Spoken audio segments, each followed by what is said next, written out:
저는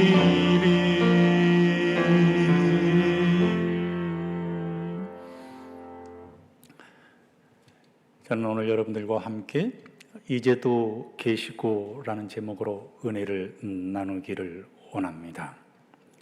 노래하기를 좋아하는 한 여집사님께서 안식일 저녁에 찬양대에서 연습을 열심히 하고 있었습니다.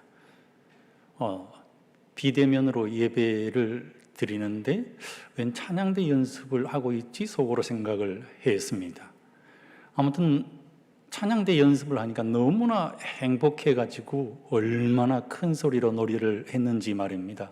그 노랫소리에 깜짝 놀라서 눈을 떠보니까 꿈이었습니다. 교회에 가고 싶은 마음이 너무 큰 것입니다. 한 성도님께서 이렇게 전화를 했습니다. 목사님, 저는 인터넷도 할 줄도 모릅니다. 전화기도 투지폰입니다. 그러니 어떻게 제가 예배를 드릴 수가 있겠습니까? 교회에 제발 좀 나오게 해 주십시오.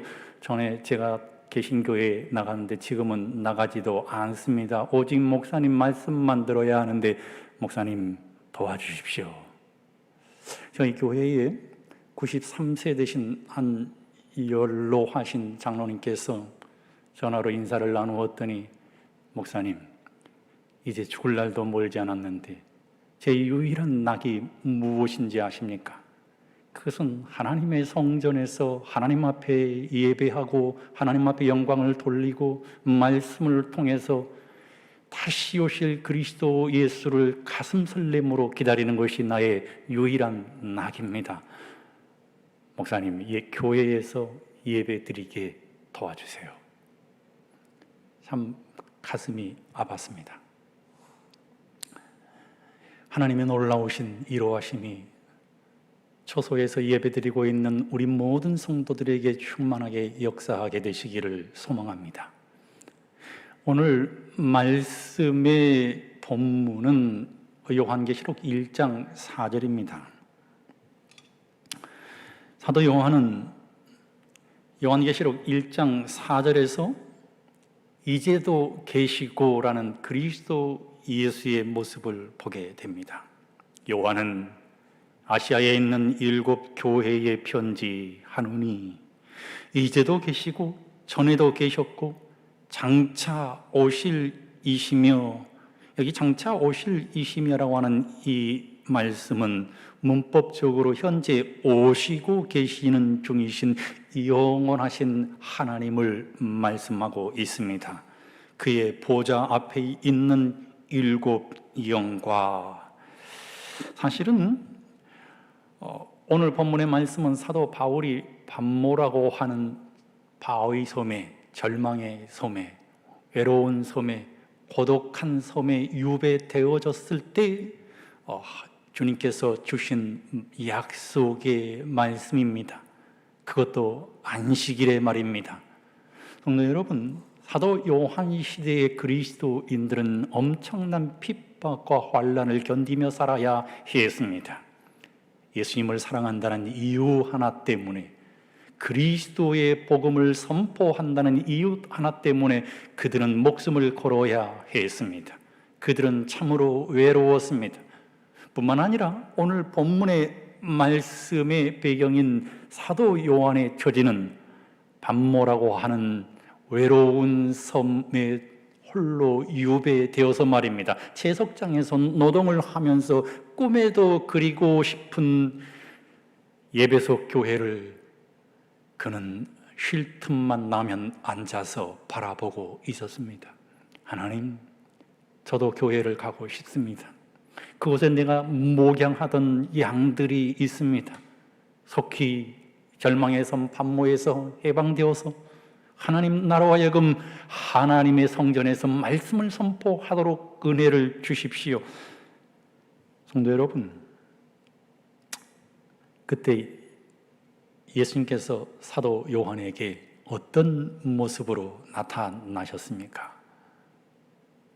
이제도 계시고 이제도 계시는 하나님, 오늘 외로운 밤모섬에 홀로 떨어져서 예배소 교회를 한없이 바라보고 있는 사도 요한에게 나타나신 하나님은 오늘을 사시는 하나님이십니다. 영원하신 하나님이신 것입니다. 오늘 성경 본문에 나타나 있는 말씀처럼 고난 가운데 처한 하나님의 사람들에게 하나님은 과거의 하나님이시기도 하시지만, 하나님은 미래의 하나님이시기도 하시지만, 하나님은 오늘을 살아내고 있는 우리 모두의 하나님, 현재의 하나님이심을 요한계시록 1장 4절은 우리에게 말씀하고 있는 사실을 인해서 우리 모든 성도들이 힘을 얻게 되시기를 소망하는 것입니다. 사도 요한은 현재를 살아가고 계시는 하나님, 우리 가운데 말입니다.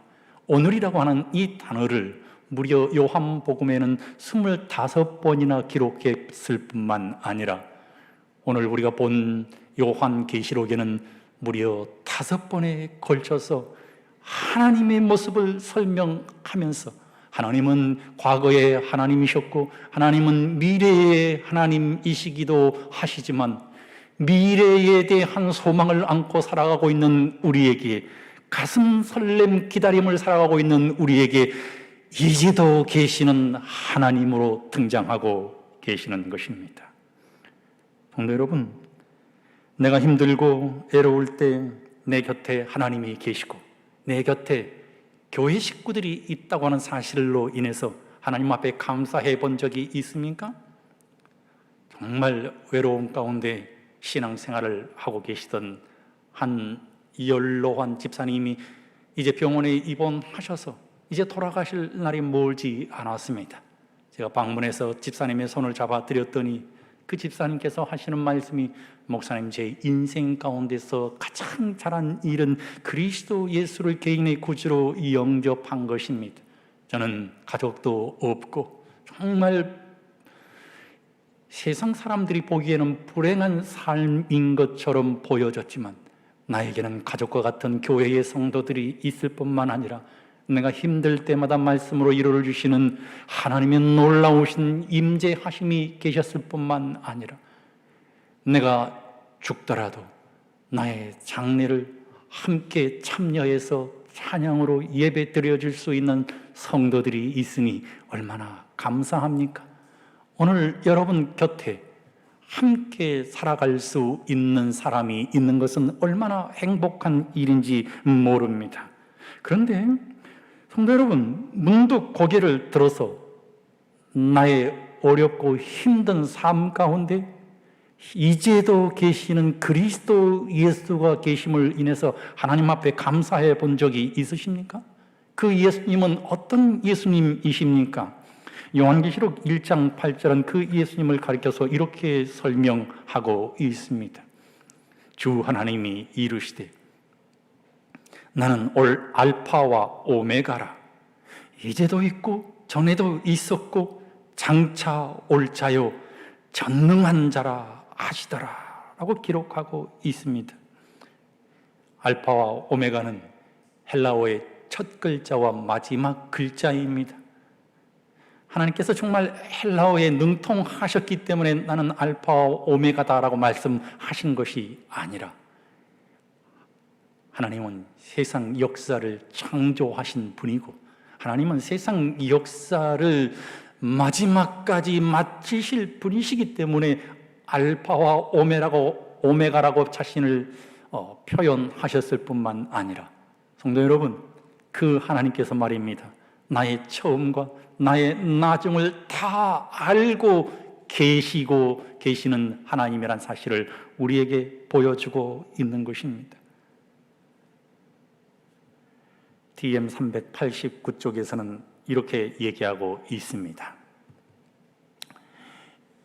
예수 그리스도는 우리의 모든 것이 되시며 모든 일에 있어서 처음과 나중 그리고 최상의 분이시다라고 기록했습니다. 이제도 계시는 하나님께서, 처음과 나중이신 하나님께서, 나의 모든 것을 알고 계시는 하나님께서 말입니다. 요한계시록 1장 8절에서 뭐라고 말씀하셨는가 하면 나는 전능한 자라라고 말씀하셨습니다. 거룩하신 분이 말입니다. 전지전능하신 분이 말입니다. 어디에라도 계실 수 있는 분이 말입니다. 제한된 영역 가운데 내려오셔서 우리 가운데 이제도 계시는 하나님이 되신 것입니다. 심판자이신 하나님께서 육신을 입으시고 자신이 십자가에서 우리의 죄를 위하여 심판받고 있는 장면을 우리는 성경을 통해서 보게 되는 것입니다. 그래서 엘렌 화이트는 우리의 모든 일에 있어서 예수 그리스도는 처음과 나중이요 우리의 최상이 되신다라고 기록하고 있는 것입니다. 창세기 1장 2절에 있는 말씀을 보면 창조되기 전 이 지구상의 모습을 표현하고 있는데, 창조되기 전 이 지구상의 모습은 물로 다 덮여 있었고 혼돈과 공허함이 가득했고 흑암 가운데 있었다라고 성경은 기록하고 있습니다.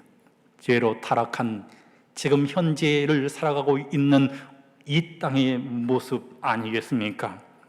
임마누엘 되시는 하나님께서 우리 가운데 이제도 계시기 위해서 하늘 보좌를 떠나서 말입니다. 혼돈과 공허와 흑암 가운데로 내려오셔서 장막을 치셨습니다. 예수님은 우리와 함께 할 수 있다면 흑암도 마다하지 않으시고 내려오시는 분이십니다. 내가 어떤 환경 가운데 있다 할지라도, 내가 어떤 어려움 가운데 있다 할지라도, 내가 어떤 질병 가운데 노출되어 있다 할지라도 예수님은 이제도 계시기 위해서 우리 가운데 내려오시는 분이심을 인해서 성도 여러분, 절대로 흔들리지 마시고 그리스도 예수 안에서 용기를 잃지 마시고 위로함을 받는 주님의 귀한 성도들이 되시기를 소망하는 것입니다. 예수님은 100마리 양을 가진 목자와 같습니다. 목자는 한 마리의 양을 잃어버렸을 때 99마리의 양을 우리 안에 내어두고 한 마리의 양을 찾아 나섭니다. 그 양을 찾기 위해서는 가시덤불도 마다하지 않았고 낭떠러지도 마다하지 않습니다. 흑암도 마다하지 않습니다. 얼마나 위험한 곳에 양이 가 있든지 찾기까지 찾아 나서시는 분이 바로 이제도 계시는 하나님이신 것입니다. 나는 나를 버릴 수 있습니다. 나는 나를 포기할 수 있습니다. 그런데 하나님께서는 우리를 절대로 포기하지 않으시는 분이십니다. 우리를 절대로 버리지 않으시는 분이신 것입니다. 제가 하나님의 은혜로 필리핀에 선교사로 가게 되었습니다. 그곳에서 열심히 교회를 건축하고 있는데 한국에서 한 번은 전화가 걸려왔습니다. 한 번도 만난 적이 없는 58살 되신 김한수라고 하는 집사님의 전화였습니다. 이 집사님께서 울음 섞인 목소리로 목사님 제발 저 좀 도와주십시오. 저는 지금 현재 호두 장사를 하고 있는 재림교회 집사입니다. 제가 술 먹고 방탕하다가 간경화에 걸려서 뉴스타트를 통해서 예수 그리스도를 개인의 구주로 영접하고 침례를 받고 재림 성도가 되었습니다.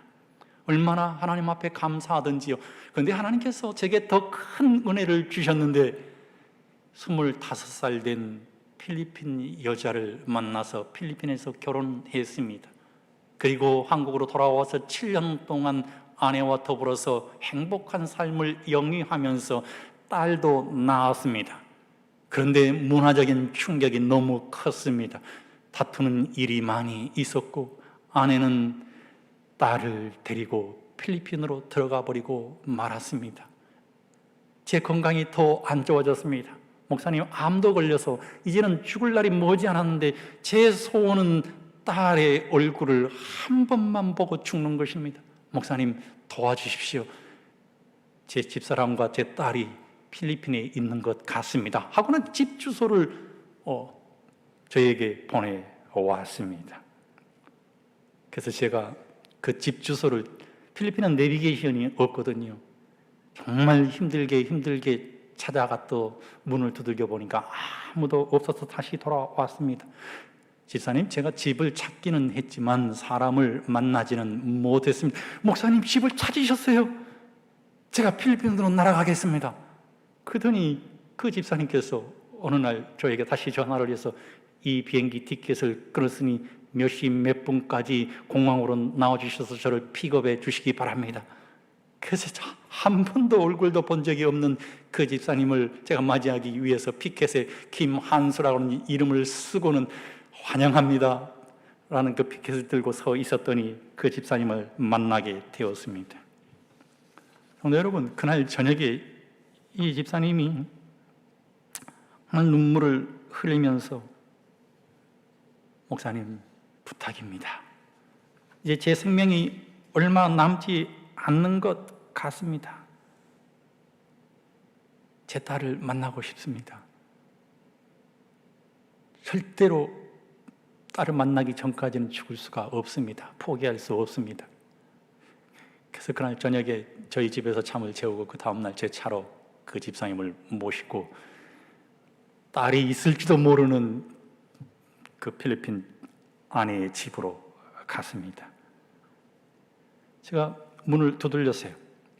문을 두들기니까요, 한 여자분이 나옵니다. 제가 그 집사님을 옆으로 밀쳤습니다. 그럼 그 집사님이 누구시냐고 그래요. 나는 마카티에서 온 한인교회 담임 목사다 그랬어요. 나는 목사입니다. 필리핀 사람들은 목사를 굉장히 존경하거든요. 그러더니 A를 갖췄습니다. 목사님이시군요. 그런데 저희 집에 어쩐 일로 오셨나요? 그랬더니 당신 따님의 이 남편분이 지금 제 옆에 와 있습니다라고 얘기를 하니까 이분이요 갑자기 막 길길이 뛰고 막 소리를 지르고 막 난리가 났어요. 그랬더니 문이 열리더니 굉장히 많은 사람들이 막 왔습니다. 그러면서 당장 가라고 경찰을 부르겠다고, 자기 집 대문 안으로는 한 발짝도 들일 수 없다고 하면서 정말 경찰을 막 부르는 거예요. 그래서 저희가 어쩔 수 없이 그날은 물러서 왔습니다. 그날 저녁에 이 집사님이 정말 저에게 얼마나 사정을 하는지, 그러면 내일 다시 한번 우리 가보십시다, 편안하게 주무세요. 그리고 그 다음날 또 갔습니다. 그리고는 또 문을 두들겼더니 그 어머니가 또 나왔어요. 목사님, 왜 또 오셨습니까? 제가 말했습니다. 집사님 따님의 남편분께서 지금 암에 걸려서 죽을 날이 머지 않았다. 딸 얼굴을 한 번이라도 보고 싶어 한다. 그 딸의 이름이 제가 잊어버렸는데 그 딸의 이름이 한국 이름이 이것이다. 그러니까 갑자기 옆에 있는 이 집사님이요, 딸의 이름을 막 부르고 막 난리가 났습니다. 얼마나 막 부르고 막 난리가 나는지 옆집 사람들도 막 나와서 막 보고 말이에요. 그랬더니 집 안에서 아이의 울음소리가 들은 거예요. 아빠의 이 소리를 듣고 아이가 문을 열고 나왔습니다. 그래서 제가 이렇게 말했습니다. 나는 목사다. 하나님의 종이다. 하나님의 종의 말을 반드시 들으셔야 한다. 내가 당신과 당신 따님과 그리고 당신 손주를 위해서 축복 기도를 해줄 테니까 죽어가는 이분의 소원을 들어달라고 했더니 정말 만나게 해주었습니다. 대문 안으로는 들어가지 못하고 담과 담 사이에서 딸의 이름을 부르는데 딸이요, 한국말을 할 줄 몰라요.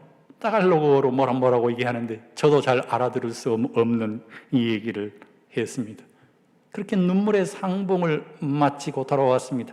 제 손을 잡으면서 차 안에서 집사님이 목사님 감사합니다. 이제는 죽어도 여한이 없습니다.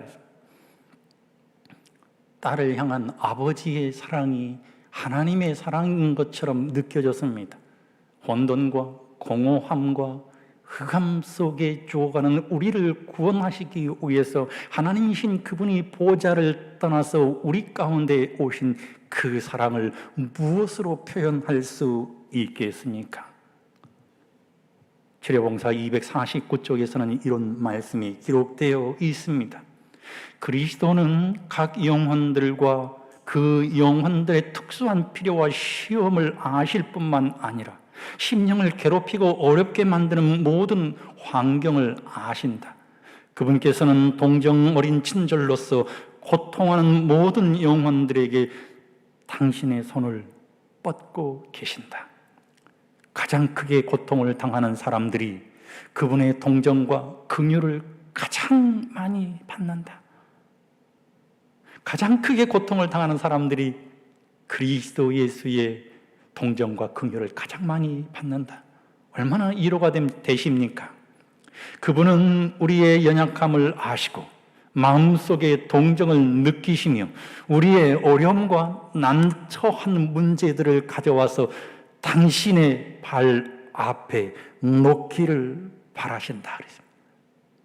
성도 여러분, 여러분이 어떤 어려움 가운데 있는지는 모르겠습니다. 여러분께서 어떤 기쁨 가운데 있는 줄도 모르겠습니다. 여러분이 가지고 있는 모든 희로애락을 그리스도 예수의 발 앞에 가져오시기 바랍니다. 주님께서 여러분을 위로해 주시고 주님께서 여러분의 문제를 해결해 주시고 주님께서 여러분을 기뻐해 주실 것이기 때문입니다.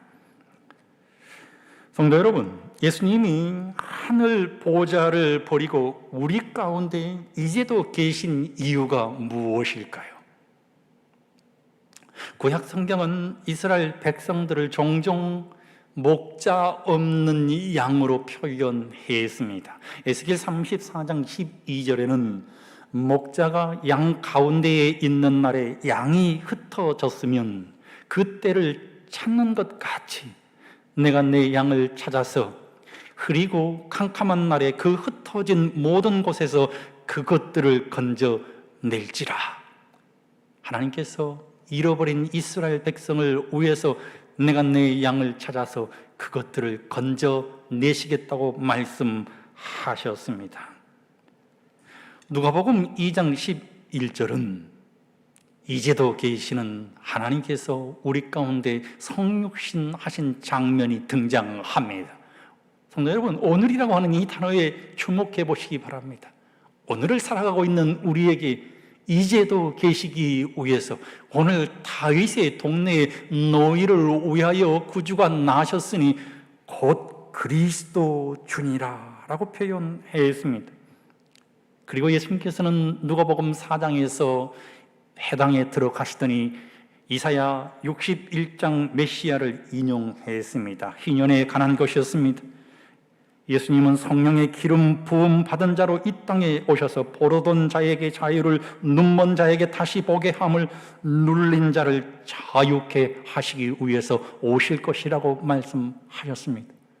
우리의 모든 눈에서 아픔과 슬픔을 사라지게 하실 것이라고 말씀하셨습니다. 오늘 다윗의 동네에 구주가 나셨으니 곧 그리스도 예수 구원자이시라고 말씀하고 있는 것입니다. 예수님께서 이 땅에 이제도 계시기 위한 유일한 목적은 우리를 구원하시기 위함이었습니다. 누가복음 4장 21절에 예수님께서 이렇게 말씀하셨어요. 이에 예수께서 그들에게 말씀하시되 이 글이 오늘 너희 귀에 응하였느니라 그랬어요. 오늘 이 말씀이 너희 귀에 응하였느니라. 그러면서 예수님은 누가복음 19장에 누가를 통해서 위대한 구원의 이야기를 우리에게 보여주십니다. 누가복음 19장에는 삭개오를 구원하기 위하여 여리고를 여행하시는 예수님이 등장합니다. 삭개오는 세리장이었습니다. 능력이 있는 사람이었지만 그는 키가 작은 사람이었고 유대인들로부터 조롱과 멸시를 받은 사람이었습니다. 그는 이스라엘 사람이었음에도 불구하고 그가 가진 직업 때문에 그는 이방인 취급을 받았습니다. 그런데 예수에 대한 소문을 들었습니다. 인자가 온 것은 잃어버린 자를 찾아 구원하려 함이니라. 삭개오가 예수님을 만나기를 원했습니다. 예수님이 당시에 스타였기 때문에 예수님을 만나기를 원한 것이 아니라 대중적인 인기와 인지도를 가지신 분이시기 때문에 예수님을 만나기 위한 것이 아니라 예수님을 만나면 예수님의 제자들처럼 명예와 권력을 가질 것이라고 하는 강한 갈망 때문에 예수님을 만난 것이 아니라 죄인인 나를 그리스도 예수께서 구원해 주실 수 있으실까라고 하는 강렬한 갈망으로 그리스도를 만나기를 원한 것입니다. 구원자에 대한 갈망 말입니다. 이성이 아니라 가슴으로 예수를 만나기를 원한 것입니다. 가슴 깊은 신앙을 하고 싶은 것이었습니다. 예수에 대하여 소문을 들었을 때 그는 희망으로 불타올랐습니다. 세리장은 그의 마음에 희망을 가져다 두었던 예수님의 말씀, 또 예수 그리스도의 얼굴을 듣고 보기를 원했습니다. 그는 부자였지만 그는 영적인 부자가 되고 싶었습니다. 그러나 그의 가슴속은 늘 공허했습니다. 그 가슴을 영적으로 채우기 위해서 예수님을 만나야 하는데 수많은 인파가 예수 그리스도를 둘러싸고 있었기 때문에 그는 예수를 만날 수가 없었습니다. 예수가 서 계신 자리에 비집고 들어갈 틈도 없었습니다. 그래서 그는 어쩔 수 없이 먼저 달려나가서 말입니다, 뽕나무 위로 올라갔습니다. 삭개오는 사람들이 보이지 않게 나무에 숨어서 예수님이 자기를 보기를 원했습니다. 예수님이 자기를 보기를 원한 것입니다. 예수님, 나는 죄인이기 때문에 예수님 앞에 나아갈 수가 없습니다. 그런데 예수님께서 인파를 헤치고 나오시더니 뽕나무에 있는 삭개오의 앞에 나타나셔서는 말입니다, 삭개오야 내려오너라 그랬어요. 삭개오야 내려오너라. 저는 이 말씀을 통해서 얼마나 큰 은혜를 받는가 하면 혼돈과 공허함 속에서, 흑암 속에서 살아가고 있는, 어둠 속에서 살아가고 있는 삭개오를 위해서 예수님께서 삭개오라고 하는 이름을 불러주신 것입니다. 이사야 43장 1절에 있는 말씀처럼 야곱아, 너를 창조하신 여호와께서 지금 말씀하시느니라. 이스라엘아, 너를 지으신 이가 말씀하시느니라. 너는 두려워하지 말라. 내가 너를 구속하였고 내가 너를 지명하여 불렀나니 너는 내 것이라. 그러면서 예수님께서 뭐라고 말씀하셨는가 하면은, 삭개오야 속히 내려오너라, 빨리 내려오라고 말씀하셨어요. 그러면서 이제도 계시는 예수님을 표현하고 있는 것입니다. 삭개오야, 내가 너 때문에 하늘 보좌를 버리고 이제도 너의 가슴 속에 살아있기 위해서 내가 성육신 했다. 내가 오늘 내 집에 유하여야겠다 그랬습니다. 예수님이 삭개오를 만나주셨어요. 삭개오는 자신이 예수님을 보기를 원했지만 예수님이 먼저 삭개오를 찾아오셔서 아무도 만나주지 않는 자기를 만나주시는 예수 그리스도의 놀라운 사랑 앞에 삭개오가 얼마나 감동했을까요? 성도 여러분, 혼돈과 공허 속에서, 흑암 속에서 살아가고 있는 우리를 예수님께서 언제 찾아오신다고요? 우리를 구원하시기 위해서 지금 찾아오신다고 하시는 것입니다. 삭개오가 얼마나 기뻤는지 말입니다. 삭개오가 먼저 앞장을 섰습니다. 그랬더니요, 수많은 사람들이 길을 터주었어요. 왜 길을 터주었을까요? 예수님이 삭개오야 내려오너라, 오늘 내 집에 내가 유하여야겠다라고 하는 말씀을 모든 군중들이 들었기 때문인 것입니다. 존재의 가치조차 없는 그에게 몸을 낮추신 그리스도의 사랑과 그리스도의 겸손을 보자 군중들도 감동함을 받고 침묵할 수밖에 없었습니다. 삭개오가요, 군중들이 길을 터주는 모습을 보고는요, 삭개오도 얼마나 감동을 받았는지, 예수님 보십시오, 내 소유의 절반을 가난한 사람들에게 다 나누어 주겠습니다. 혹 내가 누구에게 토속한 일이 있거든 4배를 갚겠습니다. 예수님을 만나면 예수님만 보여지기 때문에 삭개오는 모든 것을 버릴 수가 있었습니다. 29세 나이에 같은 또래 친구 선교사 4명과 함께 에콰도르 아우카족에게 복음을 전하러 갔던 짐 엘리엇 선교사의 일기입니다. 그 일기장에는 이런 말씀이 기록되어 있습니다. 영원한 것을 얻기 위하여 영원하지 않은 것을 버리는 자는 결코 어리석은 자가 아니다. 삭개오는 이제도 계시는 그리스도 예수를 영접한 이후에 그가 가진 모든 것에는 관심이 없었습니다. 오직 예수가 그의 전부가 된 것입니다. 미국 프로야구 내셔널 리그의 LA 다저스 팀에 딘 셔튼이라는 투수가 있었습니다. 근데 이 딘 셔튼이라고 하는 이 투수는 말입니다, 8주 동안 단 한 번도 승리를 따내지 못했습니다.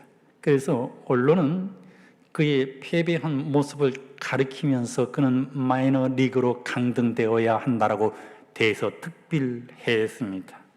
늘 두려움 가운데 살아가고 있는 그에게 어느 날 알스톤 감독이 어깨에 손을 얹으면서 이렇게 얘기를 했습니다. 난 셔튼, 지나간 8주는 잊어버리게. 우리는 자네가 있기에 반드시 결승 토너먼트 플레이오프에 올라갈 거야. 어제는 중요하지 않아. 셔튼, 어제는 중요하지 않다네. 오늘이 중요하네. 지금이 중요한 거야. 자네는 해낼 수 있어. 어제는 중요하지 않아. 오늘이 중요한 거야 라고 했을 때 이 셔튼이 큰 가슴의 울림을 느꼈습니다. 감독님 말씀이 맞아. 어제는 중요하지 않지. 오늘이 중요한 거야. 모든 것을 잊어버리고 최선을 다하자. 성도 여러분, 그날 이후로요, 그가 용기를 갖게 되었을 때 그가 치른 14게임 중에 13승을 하게 되었습니다. 놀라운 야구 역사를 창조했습니다. 감독으로부터 어제는 중요하지 않아, 오늘을 살아내는 것이 중요하다네. 이 격려의 말 한마디가 단 셔튼의 장래를 완전히 바꾸어 놓은 것입니다. 성도 여러분, 우리가 지금까지 인생을 잘못 살아왔다고 할지라도, 내 인생이 지금까지 제 가운데 방황하고 있었다 할지라도, 내가 실패한 인생을 살았다 할지라도, 지금 나에게 주어진 오늘 그리스도 예수를 어떻게 영접하느냐에 따라서 나의 운명은 삭개오처럼 바뀌어질 수 있다는 사실을 기억하게 되시기를 소망합니다. 실패한 것처럼 보여지는 내 인생이 오늘 예수 그리스도를 다시 만나 시작하면 우리는 얼마든지 역전승할 수 있다는 사실을 기억하게 되시기를 소망하는 것입니다. 역전승한 삭개오에게 예수님께서 어떻게 말씀하셨습니까? 무슨 말씀을 하셨습니까? 이제도 계시는 예수님께서 어떻게 말씀하셨습니까? 누가복음 19장 9절은 예수께서 이르시되, 오늘 말입니다. 오늘 이제도 계시는 예수님이 오늘 현재 구원이 이 집에 이르렀으니 이 사람도 아브라함의 자손이미로다. 저는 이 말씀 가운데서 두 번 감동합니다. 첫 번째는 오늘 구원이 이 집에 이르렀다는 말씀이고, 두 번째로는 이 사람도 아브라함의 자손이다. 삭개오를 향한 예수님이 주실 수 있는 가장 큰 선물이었습니다. 사람 취급을 받지 못한 삭개오를 향해서 예수님께서 주신 말씀은 오늘 구원이 이 집에 이르렀을 뿐만 아니라 너희가 멸시하는 이 사람이 아브라함의 자손이라고 말씀하고 있는 것입니다. 그 예수님께서 마지막 시대를 살아가고 있는 우리에게 오늘 구원이 너희에게도 임하였으니 너희는 그 여자의 남은 자손이라고 말씀해 주시며 하나님 앞에 감사하게 되시기를 소망합니다. 누가복음 23장 43절에도 절망 가운데 있는 한 강도에게 예수께서 이르시되 오늘 내가 나와 함께 낙원에 있으리라. 오늘 구원을 얻게 되시기를 소망합니다. 그날 이후로 삭개오는 이제도 계시는 예수님을 힘입어서 오늘의 신앙을 살아갑니다. 삭개오를 만난 후에 예수님은 얼마 지나지 않아서 십자가에서 삭개오를 대신하여 나무 위에 오르셨습니다. 그런데 말입니다, 삭개오의 삶에는 엄청난 변화가 찾아왔습니다. 전승에 의하면 말입니다, 삭개오는 새벽만 되면 집을 나섰습니다. 아내가 물었습니다. 여보 어디가? 나 잠깐 갔다 올게. 그리고 한참 후에 삭개오가 돌아왔는데 여보 어디 갔다 왔어?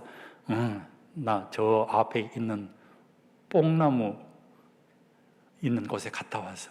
그곳에서 무엇 했는데? 내가 그곳에서 예수님을 만났기 때문에 그 뽕나무가 죽으면 안 되잖아. 뽕나무에 물을 충분히 주고 뽕나무를 쓰다듬으면서 뽕나무야, 너 때문에 내가 예수를 만났어. 너 때문에 내가 예수님을 만나서 변화되고 내가 구원함을 받았어. 뽕나무야 고마워. 이렇게 쓰다듬었다는 전승이 있습니다. 삭개오가 또 어떤 신앙의 삶을 살았을까요? 전승에 의하면 삭개오는 말입니다,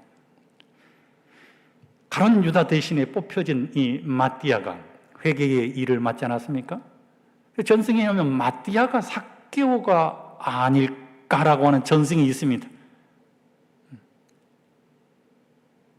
뿐만 아니라 삭개오는 말입니다, 전적으로 예수를 위해서 살아가기로 결심하고 그가 가이사라의 목사님이 됩니다. 초대 감독이 되어서 그가 교회를 위해서 봉사하는 신앙의 삶을 살았다고 한 것입니다. 삭개오는 이제도 계시는 예수님을 평생 모시고 산 것입니다. 오늘의 신앙을 살아가게 된 것입니다. 성도 여러분, 하나님께서는 우리를 하나님의 마지막 남은 자손, 그리스도 예수의 재림을 맞이할 남은 자손으로 삼아 주셨으니 어린 양이 어디로 인도하든지 따라가는 오늘을 살아가는 주님의 귀한 성도들이 되게 되시기를 주의 이름으로 간절히 소망하는 것입니다. 일어나서 그대의 하늘 아버지께로 돌아가라. 그리하면 그는 멀리까지 나와서 그대를 영접하실 것이다. 만일 그대가 회개하고 그분을 향하여 한 걸음만 내디딘다 해도 그분은 재빨리 무한하신 사랑의 팔로 그대를 안아 영접하실 것이다. 오늘 하늘 아버지께로 돌아가시는 우리 모든 성도들이 되게 되시기를 주의 이름으로 간절히 소망하면서 오늘을 살아가고 있는 우리에게 주시는 약속 있는 하나님의 말씀, 우리 모든 성도들이 함께 봉독함으로 위로함을 받으시면서 말씀을 마치기를 원합니다. 시편 91편 14절로 16절 쉬운 성경입니다. 우리 다 같이 한번 큰 음성으로 계신 곳에서 봉독하겠습니다. 시작. 하나님께서 말씀하십니다. 나를 사랑하는 자를 구원할 것이다. 내 이름을 높이는 자를 내가 보호해 줄 것이다. 그가 나를 부르면 내가 그에게 대답할 것이다. 그가 어려울 때 내가 그와 함께 있을 것이다. 내가 그를 구원하고 그를 높여 줄 것이다. 그를 오래 살게 해줄 것이며 나의 구원을 그에게 보일 것이다. 아멘.